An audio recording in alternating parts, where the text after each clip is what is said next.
All right, hey everyone, thanks for joining. So appreciate y'all showing up. And I want to talk today because Sandy just doesn't get it. She doesn't get it, okay? And I'm really glad it's just you and me today so we can talk because okay, you got to see this. I got to actually show you this. If you can see behind me, okay, this one can't, but she left this on the counter today. All right, and she knows we do our live shoots right here in the kitchen. And I get up, I take time to make the coffee every morning. And what does she do? She leaves the coffee pot out. She can't rinse it, and she doesn't put away the sugar stuff, whatever it is. And I wake up, I work hard, I make sure she has coffee every morning. And this is what happened. We have a shoot today, and she left this out on the counter. And I don't know how many times I've told her. I don't know how many times I have to tell her to put things away, right? Because she's not doing it. All right, so look, this is Live Intentionally with John and Sandy. I'm John. Welcome. Have you ever been in one of those situations? Have you ever been in one of those situations where you feel like you are repeating the same thing to your partner time after time after time again, and they just aren't getting it? You two are button heads. In fact, it's probably turning into some kind of a heated disagreement when it comes up, and now you're in this pattern of, I don't know whether to bring it up because it's going to cause a fight, but this is, my God, I can't live this way anymore, and I've got to bring it up. And Sandy and I have been talking this week about conflict. How do you deal with conflict? Not just in a romantic relationship, but in any relationship, right? How do you deal with conflict in relationship? And this could be with your partner, this could be with your children, this could be in your career, this could be in with a neighbor, with a friend. And with everything that's going on in our country right now, people tend to get polarized. And when we get polarized and we are set against each other, it makes it very difficult for us to connect and communicate. So wanted to just share some techniques that we've taught our clients that you can use to really resolve this, to really be able to move past any conflict that you have and be able to come to an agreement. It's not necessarily meaning you're going to convert the other person to your side. So what I mean. So I want to start out with some information. The Gottman Institute out of Seattle, Washington, they have done an incredible job with actually doing a lot of research, a lot of scientific research into this space. And Dr. Gottman actually set up these, you can think of almost like these big brother type households that they hooked up monitors and everything to couples, put them in this house, videotaped them, filmed them, and then watch what happened during these interactions. And what Dr. Gottman found was that there's a situation he terms flooding. And flooding is where your heart rate goes above about 100 beats per minute. And when that happens, he found it is physically impossible for you to communicate with your partner, right? Or to communicate with anybody. Because your heart rate is up, you're now in fight or flight mode. You're thinking either, how do I respond to what they're saying because they're just wrong, right? So your mind isn't even listening to what they're saying. You're focused on, how do I respond? How do I respond?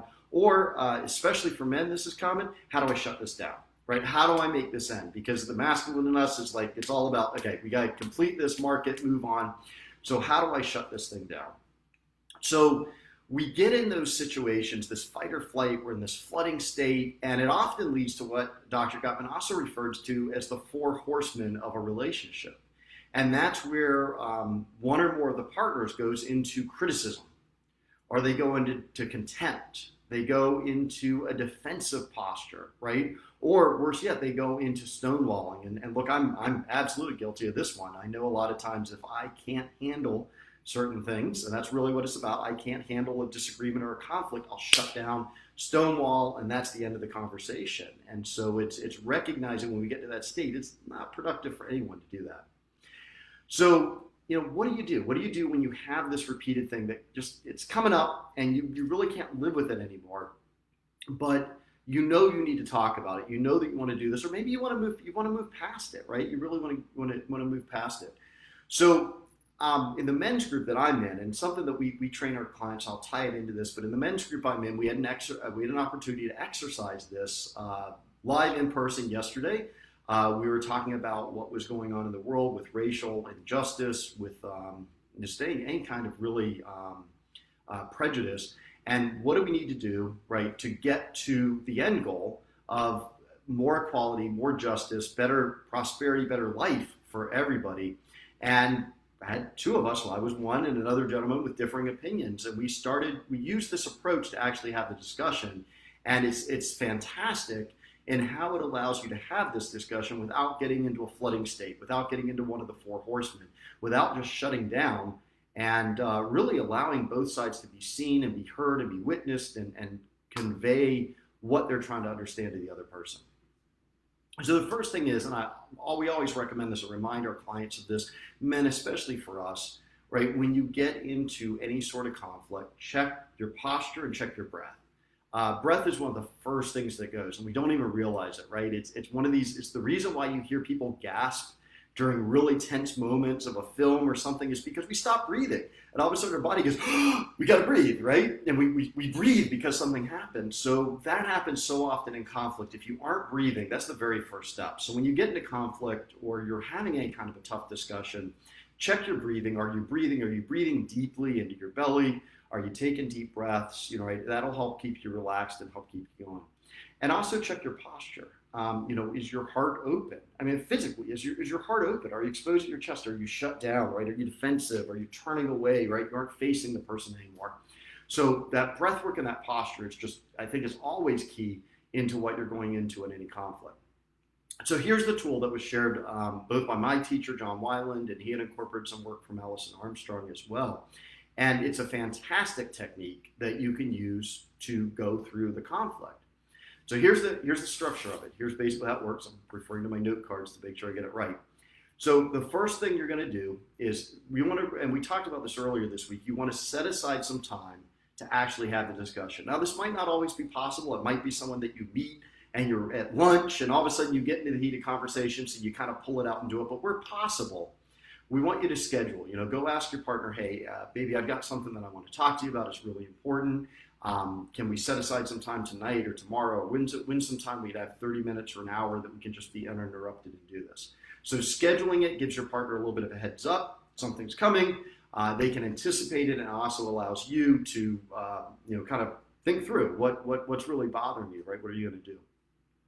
So then when you get into the discussion, the format, and this is for a two-person discussion, and you can adapt it from more, but basically a two-person discussion, and what you're going to do, the first person's going to speak for some predetermined time, 3 to 5 minutes. You decide, it can be longer, shorter, but whatever you decide is the right amount of time. They get, say, 3 to 5 minutes to be able to speak and say what's bothering them, how they feel, what they've observed, what their beliefs are. And they're sharing their position. They're basically sharing their position. They're sharing the point for these 3 to 5 minutes. And your job at this point is just to sit and receive it. All right. Don't worry about taking notes. Don't worry about trying to counter. Well, I need to say this or I need to say that. Just receive it. Maybe make note of what comes up. When they said that, I felt my body tense. When I heard when I heard this, right, it made me react a certain way. I felt sad or I felt angry. So make note of the emotions. Make note of what's flowing in. And you're just receiving. For that first 3 to 5 minutes, you're receiving while your partner shares their position. Then what you do is you're going to flip. And the person who is receiving, so the receiver, right, so the speaker and the receiver now is going to say, well, what I get about you. And you're going to start by sharing the values that the person has that may lead them to have this position. All right, so what do I mean? With my original rant, right, with this thing right here, I was talking about the coffee maker, and I was talking about not putting things away, and I was talking about having we shoot our live in here, and how inconsiderate is it, and so on and so on.